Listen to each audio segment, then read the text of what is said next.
प्रणाम मित्रों, मैं हंसराज चौधरी, संस्थापक श्री नवग्रह आश्रम सेवा संस्थान मोतीपुर का खेड़ा, रायला भीलवाड़ा, राजस्थान की ओर से आप सब लोगों को प्रणाम। मित्रों, मूत्राशय में कैंसर होने के जो लक्षण है, पेशाब में रुकावट होना, पेशाब में बहुत तेज दर्द होना, नाभि के नीचे लगातार दर्द बना रहना, पेशाब अटक अटक के आना, पेशाब में कभी कभी खून आ जाना, पेशाब में कभी कभी कुछ क्लॉट्स जिन्हें कहते हैं वो उनका आना, और ब्लड का मतलब खून के साथ में, और इस तरीके से मतलब खून मिला हुआ पेशाब आना। और एक सबसे जो मुख्य संकेत है वो ये कि कभी तो पेशाब खुल के आने लग जाता है और कभी पेशाब रुक रुक के आने लग जाता है। ये एक बहुत बड़ा मतलब संकेत है इसका। जो यूरिन ब्लैडर कैंसर है, उस यूरिन ब्लैडर कैंसर में ये सबसे मेजर लक्षण होता है कि आपका जो पेशाब अनरेगुलर मतलब आपको आने लग जाता है, और आपको स्वेलिंग आने लग जाती है, नाभि के नीचे आपको स्वेलिंग महसूस होती है। आपके इवन की ये स्वेलिंग आपको कभी कभी टेस्टिस तक, आपके अंडकोश तक चली जाती है। महिलाओं में भी ये उनका जो जो मूत्र मार्ग है उसमें रुकावट आने लग जाती है, स्वेलिंग आने लग जाती है, और आपको बेचैनी सी महसूस होती है। कभी ये महसूस होता है कि मुझे तो अभी पेशाब आएगा, मेरे तो कपड़ों में पेशाब आ जाएगा, मैं रोक नहीं पाऊंगा, और पेशाब करने की कोशिश करते हैं तो पेशाब आता नहीं। मतलब ये इस तरीके के जो अनरेगुलेटरी जो है। अब इसका जो अब तक आप सोच के बड़े आश्चर्य होगा आपको ये सुन के कि इसका जो सबसे बड़ा कारण है वो तंबाकू है। तो आप कहेंगे सर, तंबाकू से तो मुंह का कैंसर होता है या फेफड़े का कैंसर होता है? नहीं, इसका भी बहुत बड़ा कारण तंबाकू है। मतलब तंबाकू अपने आप में एक बहुत बड़ा रीजन है इसका। तो आप मतलब तंबाकू से तो आपको बचना ही है। उसके अलावा ये जो स्पाइसी फूड है वो या मांसाहार है, मतलब ये भी इस मतलब जो यूरिन ब्लैडर का जो कैंसर है, जो मूत्राशय का कैंसर है, उसके लिए जिम्मेदार है। ये जल्दी ठीक होने वाला कैंसर है। इसके पीछे कारण ये कि चूंकि पेशाब जो है वो खुद मूत्र जो खुद एक एंटीसेप्टिक का काम करता है, या एक तरह से एंटीबैक्टीरियल का काम करता है। तो जो इन्फेक्शन होता है वो एक पर्टिकुलर टाइम के लिए होता है, तो वो तो ठीक होता रहता है, परंतु कैंसर जब होता है तो उसका फिर इन्फेक्शन से कोई लेना देना नहीं होता। परंतु चूंकि वो कैंसर ठीक होने में औषधियां जब आप लेते हैं तो जब वो ठीक, क्योंकि इसकी जो मुख्य कारण है कि इसकी जो सेल्स है, मतलब इसकी जो बायोप्सी होती है, जो इसकी सेल्स का जो डिक्लेरेशन है, वो एक्चुअली कमजोर कैंसर वाली लिस्ट में शामिल है। मतलब इससे मौत का खतरा बहुत कम होता है, ना के बराबर होता है। करीब करीब मतलब यूरिन ब्लैडर से ज्यादा मौतें नहीं होती है कैंसर में, इसलिए इसमें ज्यादा घबराने की आवश्यकता नहीं है।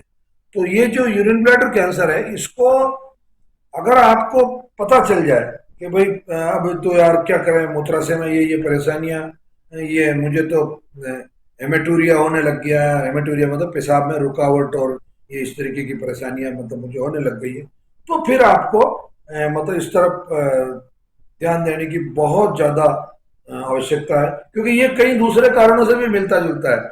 अगर आपको जैसे कोई स्टोन है तो भी आपका पेशाब अटक सकता है, कोई इन्फेक्शन है तो भी पेशाब अटक सकता है, आपने मान लो गलती से पानी कम पिया तो भी पेशाब में थोड़ी जलन हो सकती है, या आप नंगे पैर धूप में निकले तो भी आपका पेशाब में जलन हो सकती है। तो इन सभी कारणों को 1 2 3 दिन तक मतलब शांत करने का प्रयास करें, या सामान्य स्थिति में घबराने की आवश्यकता नहीं है। परंतु ऐसा अगर 3 सप्ताह तक लगातार है, मतलब 21 दिन तक अगर लगातार आपको इस तरीके की समस्या है, तो फिर आपको इस पे यूरिन ब्लैडर का जो कैंसर है उस पर ध्यान देने की बहुत अधिक आवश्यकता है। और इस पे आप ध्यान देके अपने आप को मतलब मौत के मुंह में जाने से बचा सकते हैं। और ऐसी अगर समस्या आपको पैदा होती है, आप नवग्रह आश्रम पर निसंदेह आ सकते हैं। आपको इसकी बहुत अच्छी चिकित्सा मिलेगी, सफल चिकित्सा मिलेगी। मित्रों, आज मैं कैंसर चिकित्सा में जो भ्रामक प्रचार होते हैं उनके बारे में आप लोगों को यूं कहें कि आगाह करना चाहता हूं, आप लोगों को सावचेत करना चाहता हूं, सावधान करना चाहता हूं। एक्चुअली होता क्या है कि किसी भी रोग को, किसी भी बीमारी को, मतलब एक तो हल्के में नहीं लेना चाहिए। ये एक जनमानस में एक सामान्यतया ये बात बैठी हुई है कि भाई कोई बीमारी बीमारी बीमारी होती है, उसको कभी हल्के में नहीं लेना। ऐसे कई हजारों उदाहरण हैं कि लोगों ने अगर बीमारी को हल्के में लिया तो वो बहुत उग्र रूप मतलब लेके आई और बहुत बड़ा उससे नुकसान हुआ। जैसे कोरोना जो है वो उसका एक बहुत बड़ा उदाहरण है। पहले चेचक में भी ऐसा लोगों ने लापरवाहियां की थी, या बीच में पूरा एक दौर निकला था, करीब 30-40 साल का एक पूरा वक्त था, सन 50 से लगा के और मतलब 40 से 50, 50 से 60, 60 से 70 और 70 से 80 का जो दौर था, इस दौर में चेचक भी बहुत बड़े पैमाने पर मतलब लोगों में फैली। तो ये लापरवाहियां जो थी, परंतु अब ये तो सब छूत की बीमारियां थी, मतलब उससे वायरस से या बैक्टीरिया से या उससे होने वाली बीमारियां। परंतु कैंसर के मामले में ऐसा नहीं है। कैंसर तो बिना किसी वायरस के और बिना किसी उसके होता है, बैक्टीरिया के, फंगस के। तो इसमें और ज्यादा सावधानी की आवश्यकता हो जाती है। अब भ्रामक प्रचार में क्या होता है कि अब कोई कुछ भी प्रचार कर दे। जैसे अभी मैं लेटेस्ट एक उदाहरण देना चाहता हूँ। अभी 2-3 दिन से इस पे मतलब टेलीविजन पे भी और अखबारों में भी और सोशल मीडिया पे भी एक कैंसर का इलाज खोज लिया गया है और 16 पेशेंटों पे इसका प्रयोग किया गया है और वो उनमें बिल्कुल ट्यूमर गायब हो गया। स्वागत करता हूं मैं बिल्कुल इस बात, कोई बात नहीं। परंतु वो मेडिसिन है कहाँ? मतलब 8.5 लाख रुपए एक डोज के हैं और 25 महीने तक आपको वो डोज लेनी है।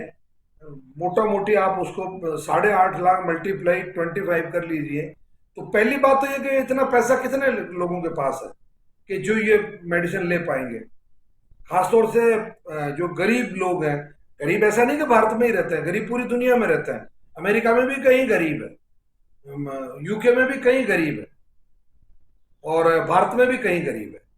अब इतने गरीब लोग जहां रहते हैं, पहली बात तो ये होगी, तो ये भ्रामक प्रचार है कि भाई खोज लिया गया। भाई खोज लिया गया तो वो औषधि कहाँ? अब फिर वो वापस कह रहे हैं भाई वो अभी ट्रायल में है कि जब ये खोज ली जाएगी तब, मतलब ये जब सफल हो जाएगी तब आपको मेडिसिन दे दी जाएगी। अब केवल रेक्टम कैंसर और ब्रेन ट्यूमर और इस तरीके के मतलब 16 पेशेंटों पे, पूरा विश्व कितना बड़ा है उसमें केवल 16 पेशेंट पे ऐसा प्रयोग किया गया। अब ये और आपको बता दिया कि औषधि खोज ली गई, सोशल मीडिया पे, फेसबुक पे, व्हाट्सएप पे और टीवी पे सब लोग मतलब ले उड़े उसको। ये कैंसर रोगियों के लिए बड़ी घातक चीज होती है, लापरवाही हो जाती है इससे।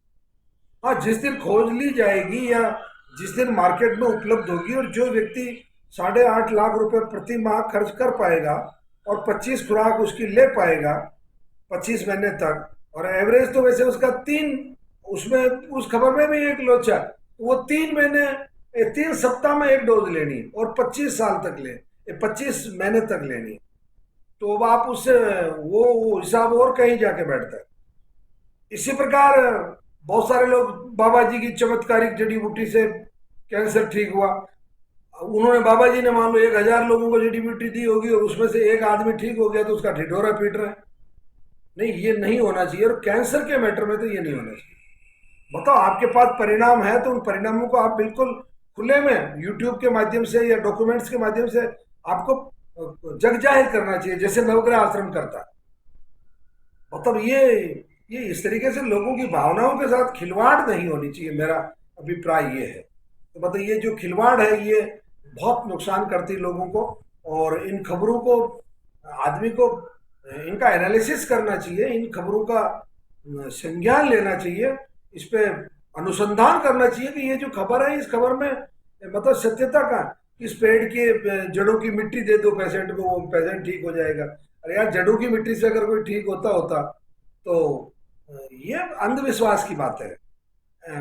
ये नहीं होनी चाहिए। और कैंसर के मामले में इस तरीके की अफवाहें मतलब रोगियों को लापरवाह करती है, ढिलाई करती है और बल्कि बहुत सारे परिवार बर्बाद कर देती है ऐसी खबरें। तो भाई तुम मेरे लिए पैसा खर्च नहीं कर रहे हो, ये देखो ये खबर आई हुई है।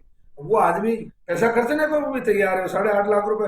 कल मेरे को कम से कम 10 लोगों के फोन आए, बोले साहब ये बात सत्य है क्या? तो मैं कहता हूं कि वो ठीक है, वो 16 लोग बिल्कुल उससे ठीक हुए होंगे, मैं उस बात को बिल्कुल नहीं, क्योंकि मैं तो खुद साइंटिस्ट हूँ, मैं तो खुद विज्ञान पर विश्वास करने वाला व्यक्ति हूँ, मेरी पूरी साइंटिस्टों की टीम है। परंतु वो उपलब्ध हो जब है ना, कि जब उपलब्ध होगा जब बता दिया जाएगा, ये बात गलत बात। तो इस तरीके की चीजों पे विश्वास ना करें, और जब आएगी तब मैं भी उसका स्वागत करूंगा, आप भी उसका स्वागत करना। परंतु अभी मेरा निवेदन है कि परहेज पूरा रखिए, समय पे औषधि लीजिए और आत्मविश्वास पूरा बना के रखिए। और नवग्रह आश्रम अगर है तो फिर आपको कैंसर के बारे में ज्यादा चिंता करने की आवश्यकता नहीं है। कैंसर का इलाज बिल्कुल बहुत सफलतापूर्वक किया जा रहा है। आप लोग आए और इस कैंसर अवेयरनेस का हिस्सा बने।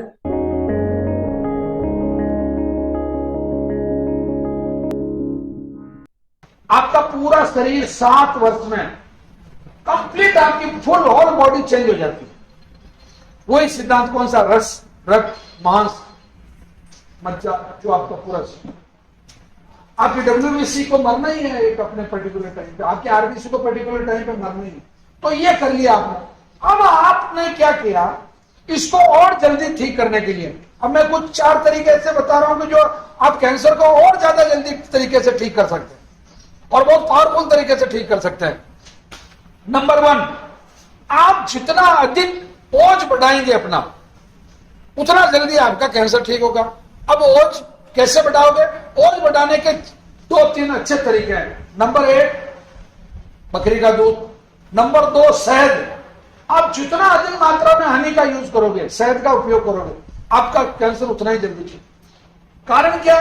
कि वो जो शहद है, जो आप मेडिसिन ले रहे हो ना, उस मेडिसिन को 10 टाइम ज्यादा पावरफुल कर देता है, जिसको अनुपान बोलते हैं। हमारे आयुर्वेद में उसके लिए जो शब्द है अनुपान।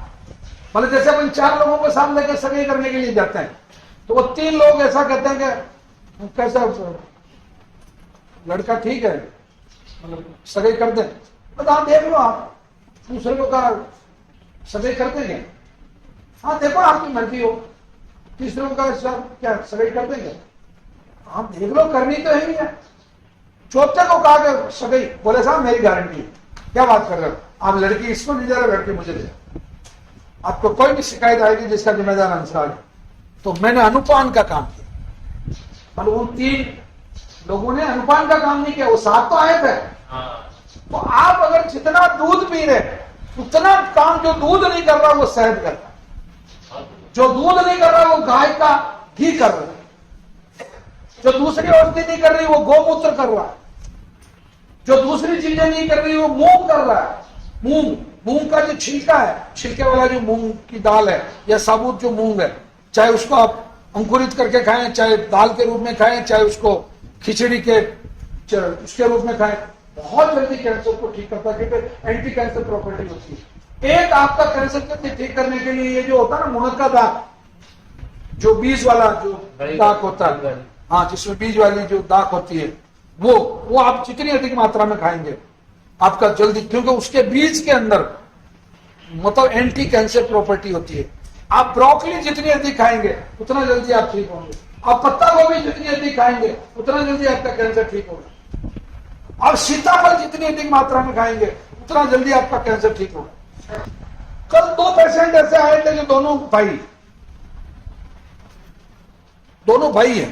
एक बड़े भाई का कैंसर पहले ठीक हो गया, दूसरा आ गया था।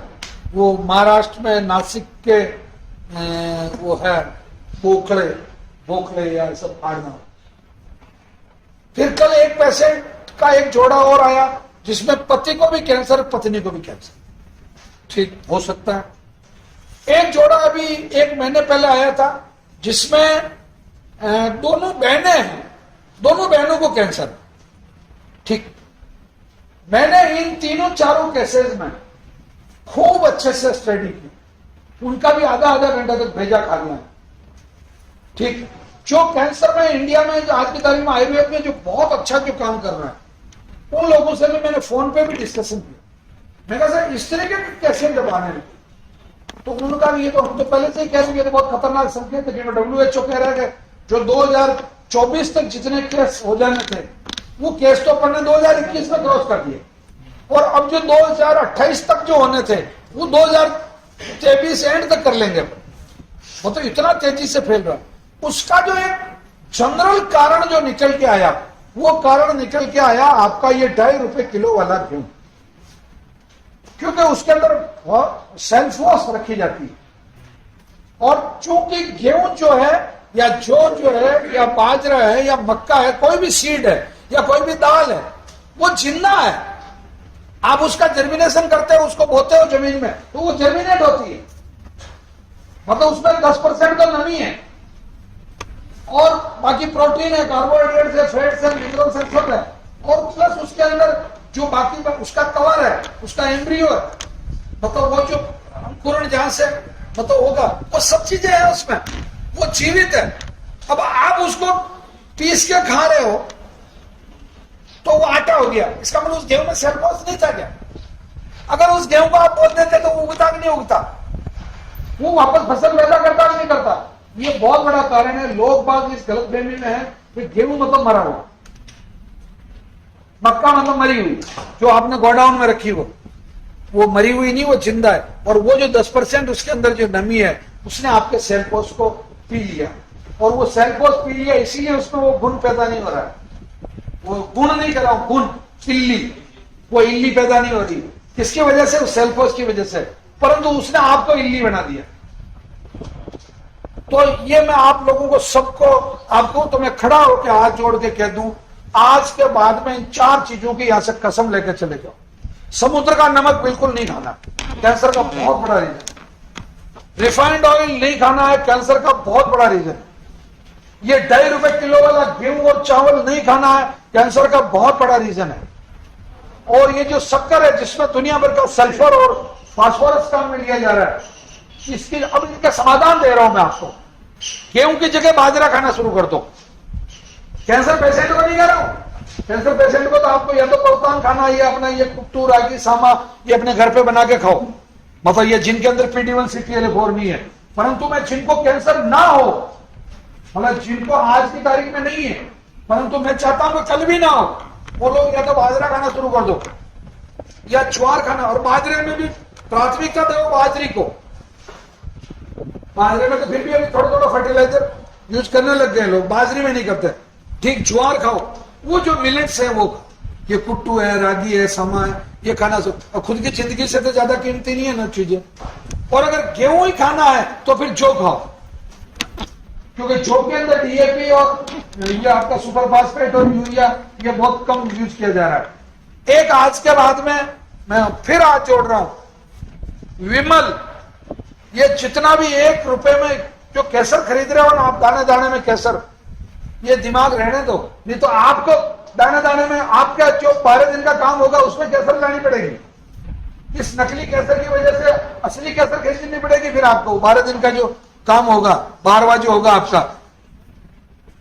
आप बहुत अच्छे लोग हैं, समझदार लोग हैं, आज ये प्रतिज्ञा करोगे, अल्कोहल उपयोग करोगे तो होगा कैंसर, नॉनवेज उपयोग करोगे तो होगा कैंसर, तो आज यहां ही प्रतिज्ञा करके चले जाएं। परंतु मैं आपको कह रहा हूं, मिराज भी मत खाओ, विमल भी मत खाओ। समुद्र का जो सफेद नमक है उसकी जगह आप सेंधा नमक खाना शुरू कर दो। शक्कर जो है उसकी जगह गुड़ खाना शुरू कर दो। जो आपका 2.5 रुपए किलो वाला गेहूं है, मैं 3 बार दोहरा चुका हूं इस बात को, आप छोड़िए इसको, आप मूंग खाइए, सिंगाड़ा खाइए, कुट्टू खाइए, बाजरी खाइए, अगर जिंदा रहना है तो ये बहुत जरूरी है। आज मैं आप लोगों को एक बहुत बड़ा रहस्य बताने वाला हूं। आंवला जिसे कहते हैं, मतलब आंवला जो एक फल होता है, आप सभी जानते हैं कि आंवले का अचार भी बनता है, आंवले का च्यवनप्राश बनता है। तो मैं आपको परिचय करवा रहा हूँ ग्राम्य आंवला से। पहले आज दोनों ही तरह के आंवले मैं आपको बताने जा रहा हूँ, क्योंकि नवग्रह आश्रम पे इस प्रकार का जो रिसर्च वर्क है वो बहुत बेसिक तरीके से होता है। ये जो आंवला है जो मैंने आपको पकड़ के बताया, अब मैं आपको इसको तोड़ के मेरे हाथ में लेके बता देता हूँ आसानी से, आप ताकि समझ पाएंगे। ये जो आंवला है ये ग्राम्य आंवला है, जिसको हमारे आयुर्वेद के ग्रंथों में ग्राम्य का मतलब मोटा मोटा जो शाब्दिक अर्थ होता है आयुर्वेद की डिक्शनरी के हिसाब से, यानी कि देसी, लोकल, मतलब जो देसी प्रजाति है। और आंवला जहां आप बोल रहे हैं तो इसका मतलब हो गया ये बड़े वाला आंवला, ये इतने बड़े बड़े ये आंवले होते हैं। अब आप इनको दोनों को एक साथ में देखिए कितना अंतर है। तो औषधीय गुणों से ये आंवला भरपूर है। अब मैं इसके बारे में आप लोगों से बात करूंगा। ये जो आंवला है, दोनों जो पेड़ आप देख रहे हैं एक जैसे दिख रहे हैं। मैं कैमरामैन से कहूंगा कि वो एक बार इन बड़े जो हाइब्रिड आंवला है इनको वैसे क्योंकि मैं साइंस एग्रीकल्चर का हूं तो ये बेसिकली हाइब्रिड ही है, सिलेक्शन है ये, और ग्राफ्टिंग करके ये दिए जाते हैं। बाकी आप कोई भी आंवला बोइए, नेचुरल रूप से इतना बड़ा आंवला नहीं आएगा अगर ग्राफ्टेड नहीं होगा। जो बिना ग्राफ्टेड, नॉन ग्राफ्टेड कोई भी आंवला होगा तो वो हमेशा इस तरीके का छोटा आंवला ही होगा जो आप ये शाखा पे लगा हुआ जो देख रहे हैं। ये पत्तों में कोई आप बहुत बड़ा अंतर एकदम से नहीं कर सकते हैं। हालांकि जो किसान आदमी है वो अब आप इसमें मैं आपको अंतर बता रहा हूं। ये हमेशा देसी आंवला होगा, उसमें हरापन ज्यादा होगा, ज्यादा ग्रीननेस होगी, ज्यादा हरा होगा वो। एक दूसरा फल जो आएंगे वो बहुत छोटे छोटे आएंगे मगर बहुत नजदीक नजदीक आएंगे, बहुत पास पास आएंगे, मतलब एक श्रृंखला सी आपको लगेगी। अब इसमें आप देखिए ये दूर दूर फल है और बड़े फल है, इनमें चमक ज्यादा है और ये इनमें चमक नहीं है। ये आपको मटमेले से उस तरीके से मतलब दिखाई देंगे। अब इनके औषधीय गुणों की बात करते हैं। ये जो छोटे आंवले हैं ये इनमें कसेलापन अधिक होता है, पहली बात। विटामिन सी इनमें अधिक होता है, दूसरी बात बालों के लिए, पेट के कब्ज के लिए, और खासतौर से जो आयुर्वेद के जानकार लोग हैं वो समझ जाएंगे कि हमारे त्रिफला का बहुत मुख्य घटक है ये, मतलब हरड़, बहेड़ा और आंवला। तो तीन जो पेड़ है तो आश्रम पर हरड़ और बहेड़ा भी उपलब्ध है। तो ये तीसरा जो घटक है आंवला, ये इससे व्यक्ति को प्यास लगती है इसके सेवन से, और रक्त का शोधन करता है। वात, पित्त और कफ इन तीनों में भी मतलब ये लाभप्रद पाया गया है अगर इसको वैद्य जी की सलाह से लिया जाए तो। और सबसे अच्छी बात च्यवनप्राश का मुख्य घटक है। बताओ आप बिना आंवले के च्यवनप्राश की कल्पना नहीं कर सकते, परंतु च्यवनप्राश में ये आंवला काम में लेना है, ना कि ये बड़े वाला आंवला। क्योंकि इस छोटे वाले में एक तो फाइबर सबसे ज्यादा होता है, यानी कि रेशों की मात्रा, विटामिन सी ज्यादा होता है, और इसमें कई ऐसे पोषक तत्व हैं जो इस जो ग्राम्य आंवला है उसमें अधिक पाया जाता है। तो मित्रों आपको दोनों में ये अंतर महसूस हुआ होगा। तो मैं आपको कहना ये चाहता हूं आयुर्वेद का विद्यार्थी होने के नाते कि अब आप आंवला तो लगाएं परंतु देसी लगाएं, ग्राम्य आंवला लगाएं, क्योंकि आने वाला समय आयुर्वेद का है। और आयुर्वेद में जो जानकार अच्छी अच्छी फार्मेसीज हैं या जो अच्छे ईमानदारी के साथ में जो काम करने वाले लोग हैं वो ग्राम्य आंवला को ही प्राथमिकता देते हैं। आप भी ग्राम्य आंवला को प्राथमिकता दें। अंत में फिर एक बार इसका आप अंतर देख लें। ये बहुत बड़े बड़े जो आंवले हैं ये हाइब्रिड है या सिलेक्शन है, ये औषधीय गुण कम रखते हैं। ये जो छोटे आंवले हैं ये औषधीय गुण अधिक रखते हैं, और आयुर्वेद की दृष्टि से यही आंवले सर्वश्रेष्ठ है। इसी के साथ मित्रों अगले वीडियो में फिर किसी औषधीय पौधे की बात करेंगे। धन्यवाद, प्रणाम।